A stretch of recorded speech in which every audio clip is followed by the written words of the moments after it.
And I go to the cell and I meet this white guy. That was the turning point of my life. I get in the cell with him and I'm frustrated, like I'm kind of bust up. And he sees me and I guess he's in awe of the idea of so many black people are in this position. He says something to me, he says, man, y'all playing the wrong game. And so in my mind, like I'm fresh, I'm like, man, what the fuck are you talking about? Like, bro, like don't make me whoop your ass in here right now. Like, he's like, no. He's like, listen, bro, I don't mean no harm, no disrespect, but y'all, like, why? So I guess he's like perplexed by this whole dynamic of all of these black men in here. And I'm like, man, what are you talking about, man? Like, this ain't no game. Like, this real. And so he says something. He said, that's the problem. Like, y'all don't even know it's a game. Fuck. And so when he told me that, I'm like it's something about when you mad and you in the moment, but like something, when it makes sense, it hits you like a ton of bricks. So I'm like, what? He was like, man, listen, man, there's a game that's being played and you're playing a game that you can't win. For a minute, I just started thinking about the people who I knew that was in the streets. Everybody lost. Everybody suffered the same fate. There was nobody in the street that I knew at 16 that won. Everybody I knew had either been to prison, been shot, got killed, their father, like everybody suffered the same fate. So my rebuttal to him is this: well, if it's such of a game and you know the rules, why are you in here with me? It's a good question. Right? He says, I'm in here, $2.8 million embezzlement. I paid $800,000 restitution. I kept $2 million. Have you ever seen $2 million?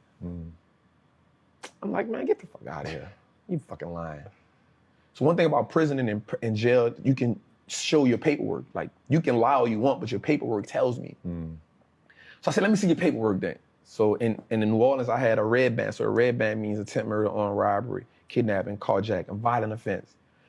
He has on a red and white band at the time. The red and white band means you're in federal custody. And it's crazy because in prison or in jail, like, if you get a federal band, it's like a hierarchy. It's like, you know something that we don't know, you next level, right? So he showed me his paperwork and it's right there in black and white. And immediately he got my attention.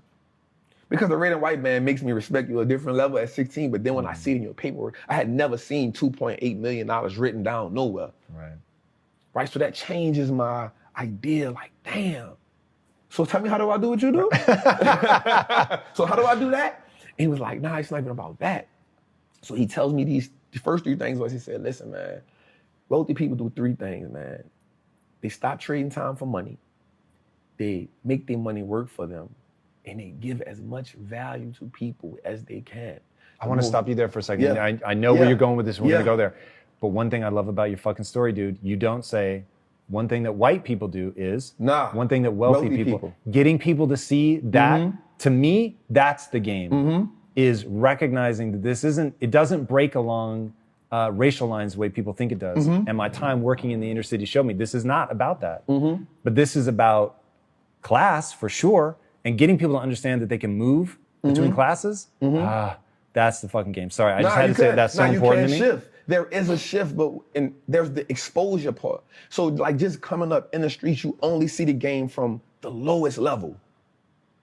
And you look at everybody else in part admiration and part like jealousy.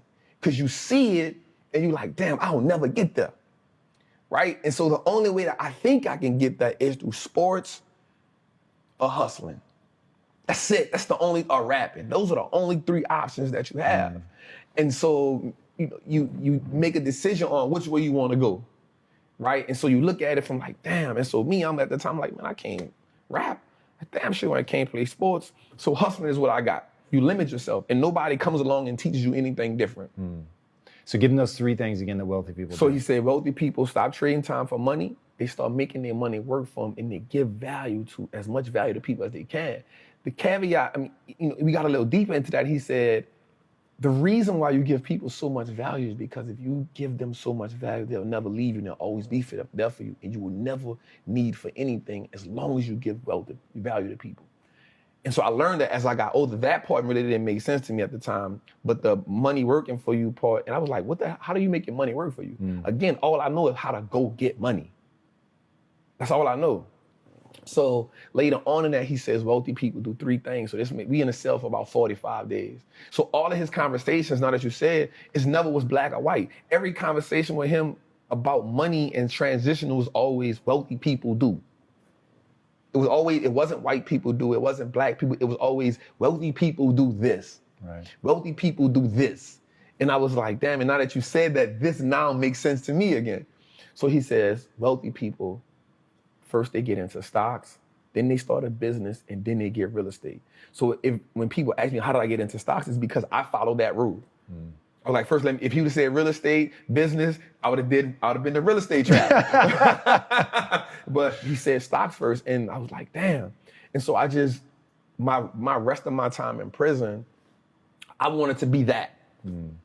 I wanted to be a part of that wealthy conversation. So in prison, it's easy to get, I took my time, I researched the Warren Buffetts and the Peter Lynch's, and I'm not gonna lie, in the beginning, that shit was like Chinese to me.